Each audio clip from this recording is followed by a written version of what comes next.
Hello students, welcome you all in the new lecture of Industrial Management. In today's lecture, we will discuss about function of storekeeping, centralized and decentralized storekeeping, method of material management evaluation. So let's restart the lecture. First we will see function of storekeeping. Storekeeping ના જે function છે આજે આપણે જોવાના છે. Identification of the store item on a continuous periodic basis. સ્ટોરની જે item છે એનું પિરિયોડિક બેઝ ઉપર આઈડેન્ટિફિકેશન કરવું મીન્સ કે એની નોંધ લેવી. સેકન્ડ છે careful receipt verification inspection and recording of incoming material and store item. જે મટીરિયલ ઇનકમિંગ આવી રહ્યું છે મીન્સ કે જે મટીરિયલ ઇન્ડસ્ટ્રીની અંદર આવી રહ્યું છે એનું રેકોર્ડ રાખવો, એનું ઇન્સ્પેક્શન કરવું, વેરિફિકેશન કરવું અને એની રિસિપ્ટ છે સાચવીને રાખવી.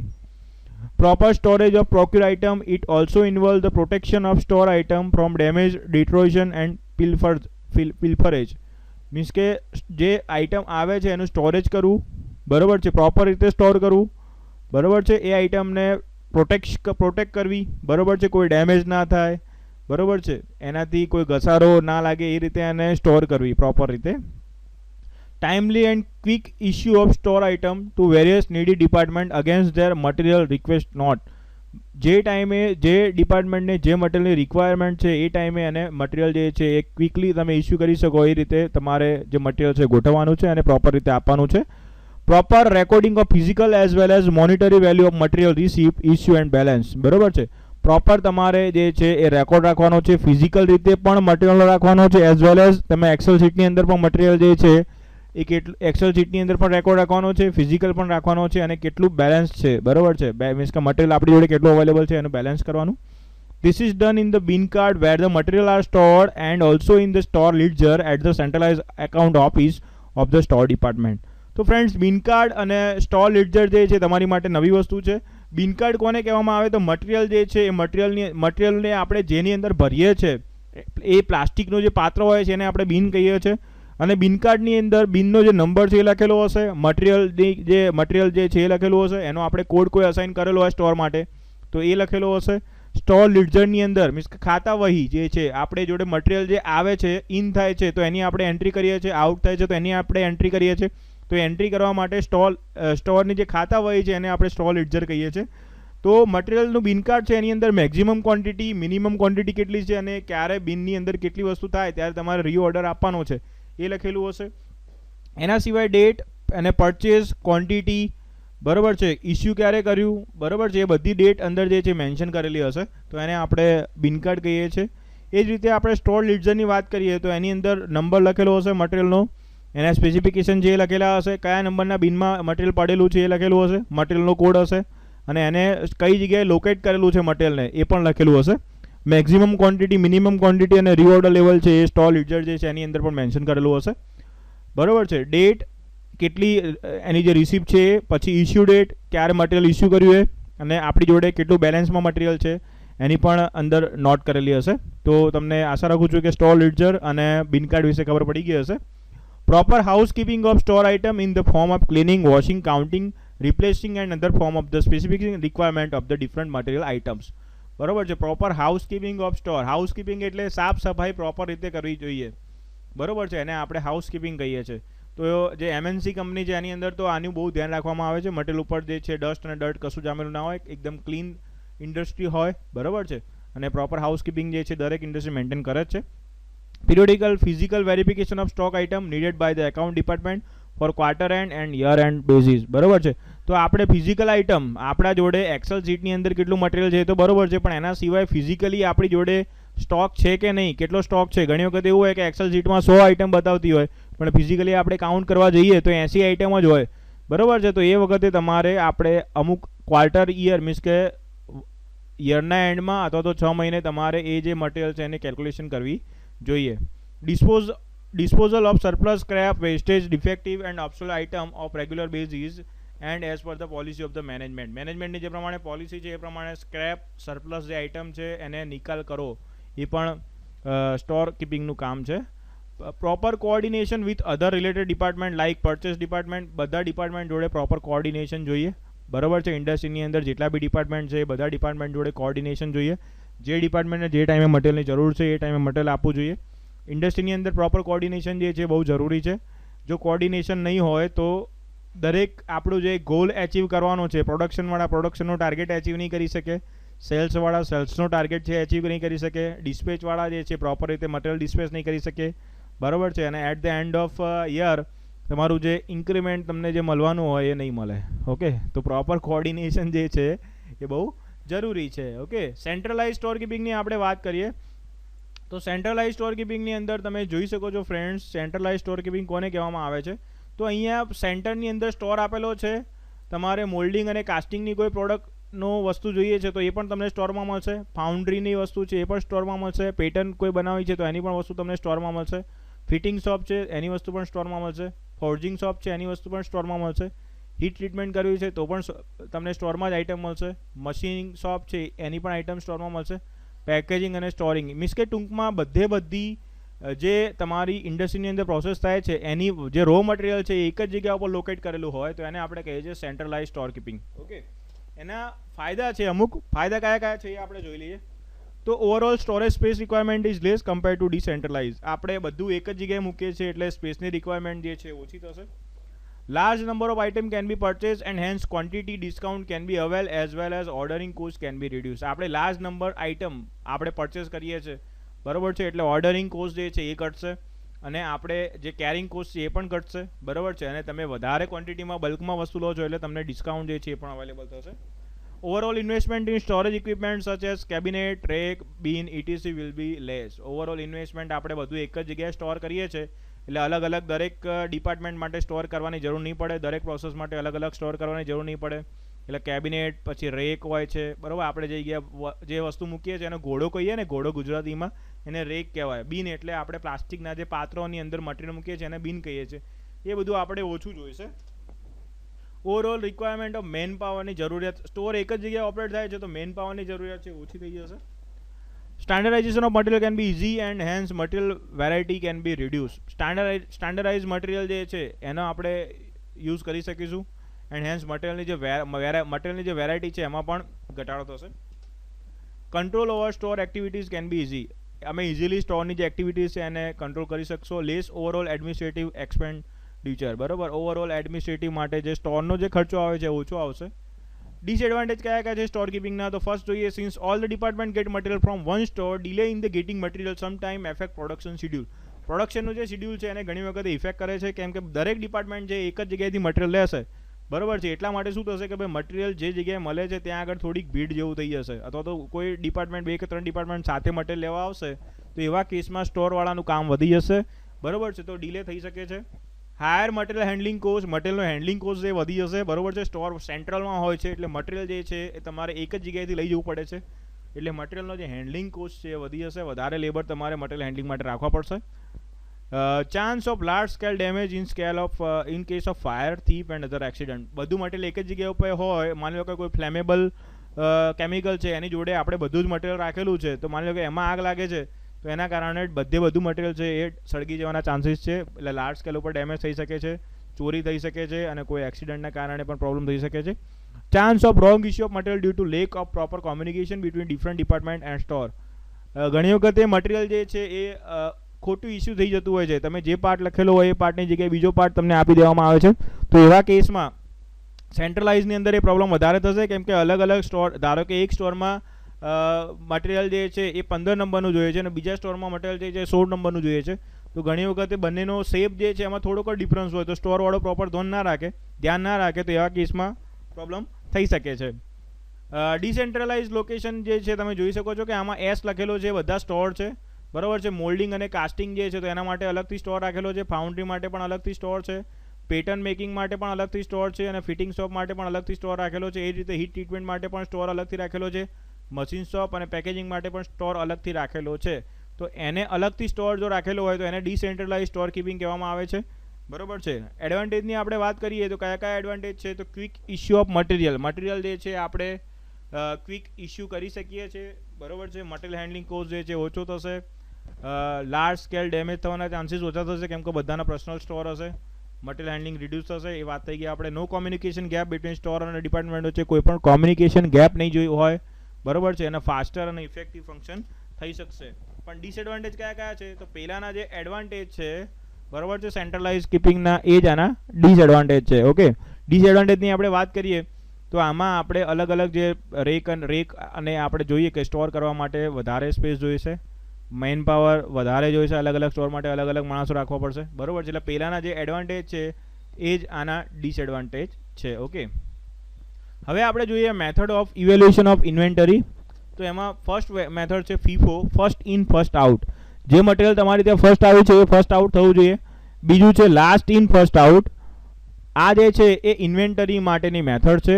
WA મીન્સ કે weighted average method. Fourth one છે HIFO, higher in first out. Fifth છે સ્ટાન્ડર્ડ પ્રાઇસ મેથડ. સિક્સ છે ઇન્ફ્લેટેડ પ્રાઇસ મેથડ.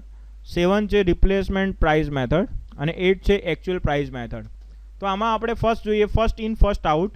તો ફર્સ્ટ ઇન ફર્સ્ટ આઉટ એ શું કહેવા માંગે છે? As the name suggest the price of the first consignment store in the store room is charged to the cost of the product. The sequential price fluctuation thus affect the unit cost calculation. બરાબર છે. Means કે first in first out જે છે એની અંદર શું કહેવામાં આવે છે કે તમારે જે વસ્તુ પહેલાં આવેલી છે બરાબર છે એ પ્રમાણે તમારે પ્રાઇસ જે છે કેલ્ક્યુલેટ કરવાની છે. ધ સબસિક્વન્ટ પ્રાઇસ ફ્લક્ચ્યુએશન જે છે એની ઉપર આપણે ધ્યાન આપવાનું છે નહીં. Okay, first to purchase have different price. હવે આપણે અલગ અલગ બે પરચેસ કરેલા છે.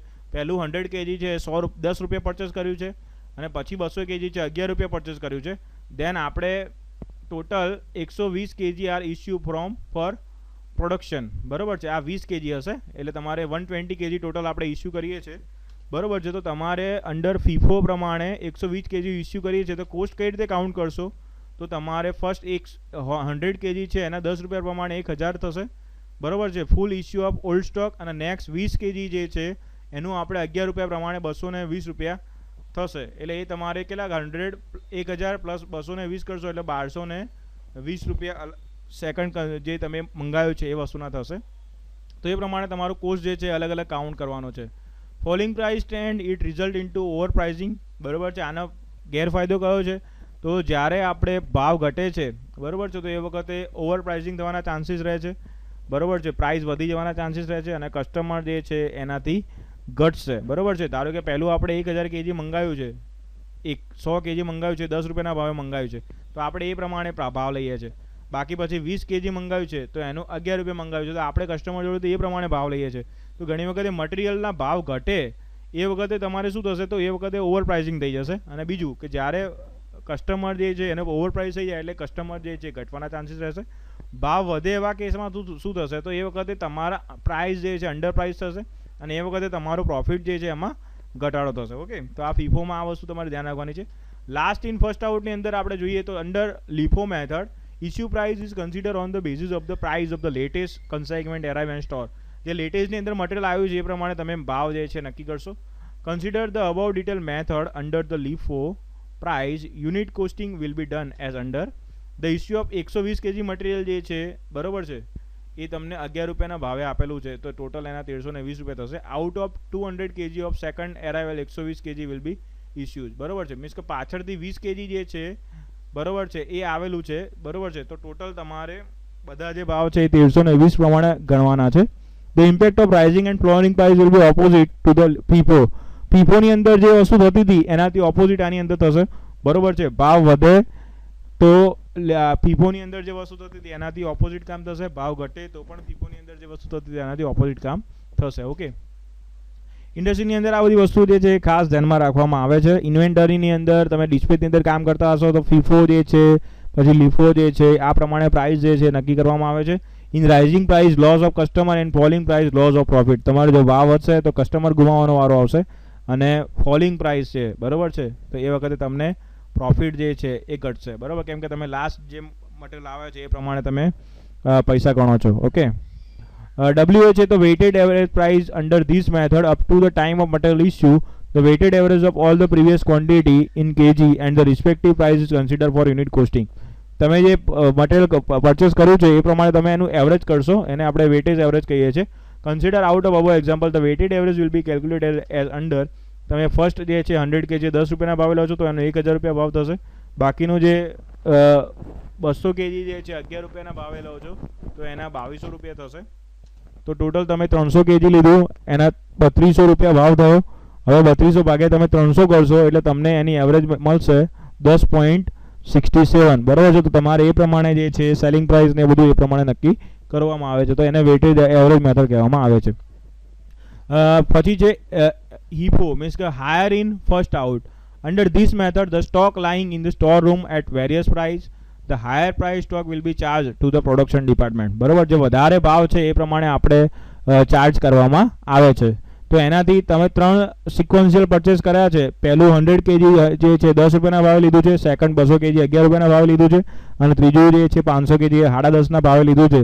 તો તમે જે ભાવ છે એ તમે નક્કી કરશો 11 રૂપિયા પ્રમાણે. બરાબર છે. then 200 kg are issue the issue of 200 kg will be made at higher of the 3 consequent price. 11 રૂપિયાના ભાવે તમે નક્કી કરશો. બરાબર છે. એટલે ટોટલ જે ભાવ છે એ બધું આપણે 11 રૂપિયાના ભાવે નક્કી કરશું. એને આપણે કહીએ છીએ higher in first out. This method always over price the product. એટલે આમાં આપણે હાયર જે ભાવ છે એ જ હાયર જે પ્રાઇસે પરચેસ કર્યું છે એ જ ભાવ આપણે રાખીએ છીએ. એટલે આમાં શું થશે, હંમેશા ઓવર પ્રાઇસ થશે અને આનાથી જે બિઝનેસ જે છે એ ઘટવાના ચાન્સીસ રહી શકે છે. ઓકે, આ જે છે આપણે વન ટાઈપ ઓફ શું છે કે સેલિંગ પ્રાઇસ નક્કી કરવા માટે આપણે આ વસ્તુ મેન્શન કરીએ છીએ કે મટીરિયલ જે પ્રમાણે પરચેસ કર્યું છે, બરોબર છે, એ પ્રમાણે આપણે એનું ઇવેલ્યુએશન કરવું જરૂરી છે. તો બરોબર છે. તો આપણે હાયર જે કોસ્ટ છે 200 kg પરચેસ કર્યું એ પ્રમાણે ભાવ નક્કી કરશું તો પ્રોફિટનું માર્જિન વધી જશે, પણ કસ્ટમર ઉપર એટલો બોજ જે છે વધી જશે. એટલે એના કારણે બિઝનેસ જે છે ઘટવાના ચાન્સીસ રહે છે. સ્ટાન્ડર્ડ પ્રાઇસ મેથડની અંદર આપણે વાત કરીએ તો કોસ્ટ વધે કે ઘટે આપણે સ્ટાન્ડર્ડ જે કોસ્ટ છે એને જ ફોલો કરવાનું. This method is use where standard costing method is adopted by the management for costing purpose. બરોબર છે. મેનેજમેન્ટ દ્વારા સ્ટાન્ડર્ડ પ્રાઇસ જે છે એ નક્કી કરવામાં આવેલી હોય તો એ પ્રમાણે આપણે લઈએ છીએ price. The management consider the probable price fluctuation in the raw material, determine the issue price for costing purpose is respective of the actual cost of the material. બરાબર. તો મેનેજમેન્ટ જે છે એક પ્રાઇસની ફ્લક્ચ્યુએશન જે છે એને ધ્યાનમાં લીધા વિના, બરોબર છે, એકચ્યુઅલ કોસ્ટ જે છે મટીરિયલનો એને ધ્યાનમાં લીધા વગર આપણે એક પ્રાઇસ નક્કી કરીએ છીએ. The predetermined price for the current year is 10.50 per kg. Then consider the detail of above. બરોબર છે. પહેલાથી જ પ્રીડિટરમાઇન્ડ પ્રાઇસ જે છે નક્કી કરવામાં આવે છે. સ્ટાન્ડર્ડ પ્રાઇસ 10.5 રૂપિયા પર કેજી લેવાની છે. મીન્સ કે જે ફ્લક્ચ્યુએશન છે એને પછી આપણે ધ્યાનમાં લઈશું નહીં. બરોબર છે. 120 kg હોય તો 10.50 ભાવે તમે ગણશો. બરોબર છે. તો 120 ગુણ્યા 10.50 કરવાનું. The limit of the method is that ignore the actual price paid for the raw material. એટલે આમાં આપણે રો મટીરિયલની પ્રાઇસ છે એને કન્સિડર કરતા જ નથી. બરોબર છે. એ આમાં રો મટીરિયલ તમે કોઈ બી ભાવે પરચેસ કરો છો એ આપણે નથી. આપણે પ્રી ડિટરમાઇન્ડ ભાવ નક્કી કર્યો છે કે 10.5 રૂપિયા આપણે કસ્ટમરને 10.5 રૂપિયા આપણે મટીરિયલ જે છે ગણવા, તો એ પ્રમાણે આપણે ગણીએ છીએ. બરોબર છે. એટલે આમાં આપણે લિમિટેશન એક જ છે કે રો મટીરિયલની એકચ્યુઅલ પ્રાઇસ જે છે ગણતા નથી. અને યર એન્ડિંગમાં આપણે એકાઉન્ટનું જ્યારે એડજસ્ટ કરવાનું આવે ત્યારે સ્ટાન્ડર્ડ પ્રાઇસ અને એકચ્યુઅલ પ્રાઇસ વચ્ચે પ્રોબ્લેમ થઈ શકે છે. બરોબર છે. Be made for accounting and reporting purpose. બરોબર છે. તો એકચ્યુઅલ પ્રાઇસ અને સ્ટાન્ડર્ડ પ્રાઇસ જે છે પછી આપણે એકાઉન્ટ વાળાનું રિપોર્ટિંગ પર્પઝ માટે યુઝ કરશે. ઇન્ફ્લેટેડ પ્રાઇસ મેથડ મીન્સ કે જે પ્રમાણે ભાવ વધારો થાય એ પ્રમાણે ભાવ વધારવાના. ઇન્ફ્લેટેડ એટલે મોંઘવારી, સિમ્પલ વસ્તુ છે. Under this method the normal wastage of material usage is spread on the residual unit of average basis. બરોબર છે. તો મટીરિયલનો આમાં શું કરવામાં આવે છે, ધારો કે તમે 100 રૂપિયાનું મટીરિયલ લાવ્યા પણ એમાં 10 રૂપિયાનું મટીરિયલ છે વેસ્ટ થઈ ગયું તો 90 રૂપિયા છે.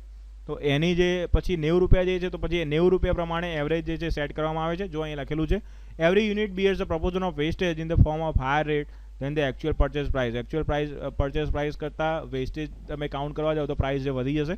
ધારો કે તમે 100 kg પરચેસ કર્યું છે 10 રૂપિયા પર કેજીના ભાવે, તો નોર્મલ વેસ્ટેજ જે છે 10% થતો હોય તો તમારે 90 usable unit will bear RS 1000 and the inflated price will be 11.11. Means કે તમે જે વેસ્ટેજ જે છે એને આમાં શું કરવાનું છે, તમારે વેસ્ટેજ જે છે એને બાદ કરી દેવાનો છે અને પછી પ્રાઇસ જે છે નક્કી કરવાનું છે. તો 100માંથી તમારે વેસ્ટેજ છે ને આ જે વેસ્ટેજ આટલો થાય છે, બરોબર છે, તો એના પછી પ્રાઇસ જે છે તમે નક્કી કરો છો નવી પ્રાઇસ, એ પછી આ પર્સન્ટેજ બાદ કર્યા પછી નક્કી કરવાની છે. તો જે તમે 10 રૂપિયા લીધું હતું એની જગ્યાએ તમને વેસ્ટેજ જે છે એ કાઢવાથી તમને નવી પ્રાઇસ છે 90 યુનિટ તમને અહીંયા મળે છે 100 યુનિટની જગ્યાએ. બરોબર છે. તો નવી જે પ્રાઇસ છે 11.11 રૂપિયા થઈ જશે. મીન્સ કે વેસ્ટેજ જે છે આપણે કન્સિડર કરવાનો થતો નથી. Replacement price method. This method is also known as market price method.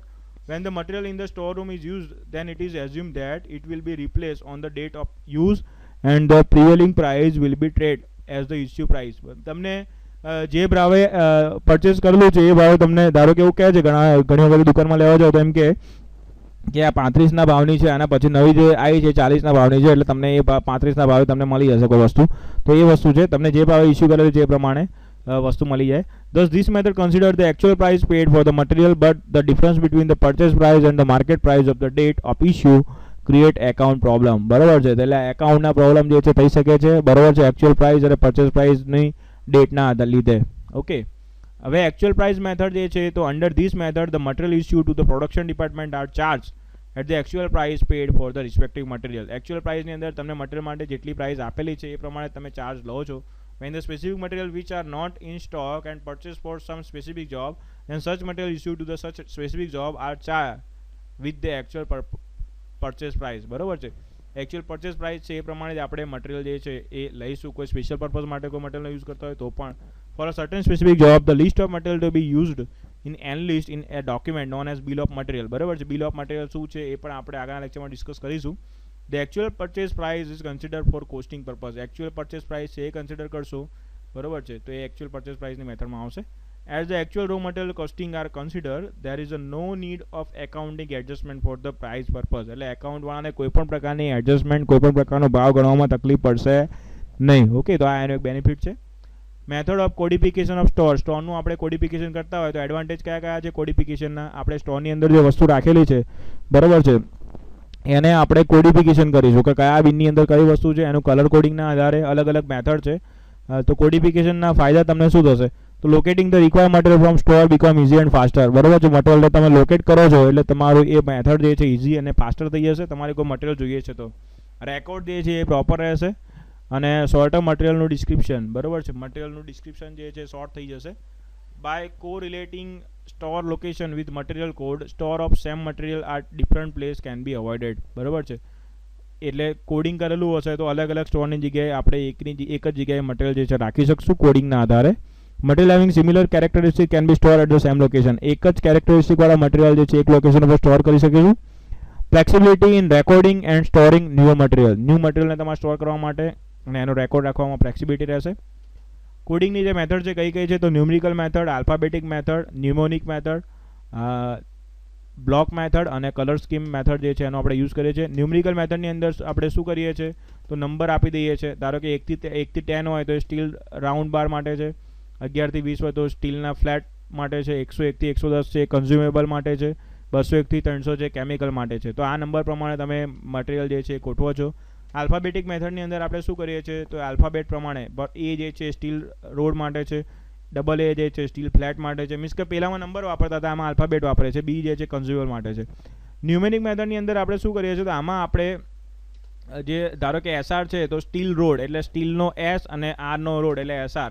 BB એટલે બ્રાસ બ્રશિંગ, બરોબર છે, બુશિંગ. ઓકે, બીએસ એટલે બ્રાસ સ્ક્રૂ. ઓકે, તો આ પ્રમાણે આપણે ન્યુમેરિક મેથડમાં શું છે કે આગળનો જે નંબર છે, આગળનો જે આલ્ફાબેટ છે એના આધારે આપણે શોર્ટ ફોર્મ એડ કરીએ છીએ. બરોબર છે, ફોર એક્ઝામ્પલ BS55 હોય તો એની અંદર બ્રાસ સ્ક્રૂ અને પાછળ જે છે ન્યુમેરિકલ તમને આપેલો હોય, નંબર આપેલો હોય તો એ શું બતાવે છે કે 5 inch long having 5 centimetre diameter head. બરાબર છે, તો એ પ્રમાણે દરેક ઇન્ડસ્ટ્રીની અંદર કોડિંગ જે છે અલગ અલગ રીતે નક્કી કરેલું હશે, જે પ્રમાણે ઇઝી રહે એ પ્રમાણે. બ્લોક મેથડની આપણે વાત કરીએ ફ્રેન્ડ્સ, તો this method is modify and improve of numerical મેથડનું આપણે ઇમ્પ્રુવમેન્ટ કરેલું છે. આની અંદર જે છે એને આપણે મટીરિયલ છે એને મેઇન ટાઈપ, સબ ગ્રુપ અને સબ ગ્રુપ અને ડાયમેન્શનના આધારે આપણે ડિવાઈડ કરીએ છીએ. ફર્સ્ટ ડિજિટ છે મેઇન ટાઈપ બતાવે છે. ધારો કે મેટલ જે છે, મેટલ મેઇન ટાઈપની અંદર મેટલ બતાવે છે. સેકન્ડ ડિજિટ છે સબ ટાઈપ બતાવે છે. પહેલું મેટલ બતાવે છે કે મેટલ છે કે નોન મેટલ છે. બીજું જે ડિજિટ છે એ કઈ મેટલ છે એ બતાવે છે, સ્ટીલ, બ્રાસ અને એલ્યુમિનિયમમાંથી કઈ છે. બરાબર છે, સેકન્ડ ડિજિટ છે સબ ટાઈપ બતાવે છે. બરાબર છે, સ્ટૂલ, બ્રાસ અને એલ્યુમિનિયમ. થર્ડ ડિજિટની આપણે વાત કરીએ તો સબ ગ્રુપ, મીન્સ કે એ મેટલની અંદર પણ રાઉન્ડ છે, ફ્લેટ છે કે બાર છે. બરાબર છે, આપણે જોઈ લઈએ એક એક્ઝામ્પલ આધારે એટલે તમને ખબર પડી જશે. અને ફોર્થ છે ડાયમેન્શન બતાવે છે. તમને આ રીતનો કોઈ નંબર આપેલો 122.5 તો એના આધારે પહેલું જે છે મેટલ બતાવે છે. બીજું જે છે 122ની અંદર ફર્સ્ટ લખેલું છે મેટલ છે. બીજું જે છે એ સ્ટીલ બતાવે છે. પહેલું એક એલ્યુમિનિયમ, સ્ટીલ અને બ્રાસ માટે આપણે યુઝ કરતા હોય તો સેકન્ડ ડિજિટ છે એટલે આપણે સ્ટીલ આવશે. બરાબર છે, પછી બગડો લખેલો છે એટલે એક માટે આપણે ફ્લેટ વાપરીએ છીએ, બે માટે રાઉન્ડ વાપરીએ છીએ અને 3 માટે બાર વાપરીએ છીએ. તો અહીંયા તમને બગડો છે એટલે રાઉન્ડ તમે કહી શકો છો. પછી 0.5 છે એટલે શું? તે 5 સેન્ટીમીટરનો ડાયામીટર છે એ બતાવે છે. ઓકે, અને કલર સ્કીમ દ્વારા આપણે જોવા જઈએ તો when material can not be distinguish easily, મટીરિયલનો જ્યારે ઇઝીલી આપણે સેપરેટ નથી કરી શકતા, ડિસ્ટિંગ્યુટ નથી કરી શકતા, such as container of chemical અને સ્ટીલ રાઉન્ડ ઇટીસી, તો કેમિકલનું કન્ટેનર ને એ બધું હોય તો એવા કેસમાં આપણે કલર જે છે કોડિંગ એ યુઝ કરીએ છીએ. For example, steel round with yellow spot at the end are all MS round, blue spot all are tool steel. બરોબર છે, મીન્સ કે એની અંદર આપણે કલર જે છે, ઘણી વખત તમે મેટલના કોઈ રોડ લેવા જાઓ તો નીચે કલર લગાવેલો હોય છે, તો એના આધારે સ્ટોરની અંદર આઈડેન્ટિફિકેશન જે છે કરવામાં આવે છે. લોકેશન કોડના આધારે આપણે જોવા જઈએ તો many time large store are divided into different godown and locating material from such as use place consumer lots of time and energy for that. In addition to codification as explained above, location code are also given to material. બરોબર, location code જે છે આપવામાં આવે. First digit alphabet હોય તો એ godown location બતાવે છે, second digit alphabet હોય તો રો બતાવે છે, થર્ડ જે છે એ કોલમ બતાવે છે ડિજિટ, ફોર્થ છે રેક બતાવે છે, ફિફ્થ ડિજિટ છે આલ્ફાબેટ સેલ્ફ બતાવે છે. તો લોકેશનના આધારે લોકેશન કોડ એ શું બતાવે, મટીરિયલને ફાઇન્ડ કરવામાં તમારે ઇઝી રહે એના માટે. બરોબર છે. 6 ડિજિટ છે તમને બીન બતાવે છે. ઓકે, તો આ પ્રમાણે તમારું જે છે એ કોડિફિકેશન ઓફ મટીરિયલ જે છે આપણે કરી શકીએ છીએ. Thank you friends. વધુ હવે આપણે નેક્સ્ટ લેક્ચરની અંદર જોઈશું.